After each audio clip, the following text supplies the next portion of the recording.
আগে এই ভিডিওটা দেখো।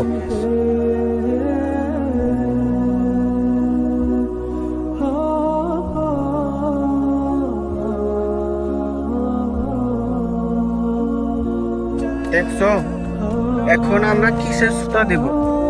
আমাদেরকে তো আল্লাহ সবই দিছে, দুটো ঠ্যাং, দুটো হাত, দুটো চোখ, যা একটা মানুষের যা লাগে সবই দিছে, টাকা পয়সা ধন সম্পত্তি সবই দিছে।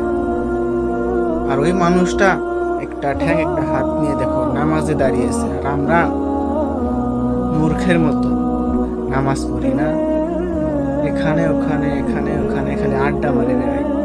আজান দিতেছে, আমরা বাজারের মধ্যে আড্ডা মারতেছি, মোবাইল দেখতেছি। হায় আফসোস!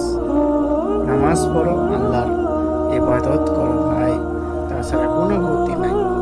নামাজ পড়ো, নামাজ পড়ো।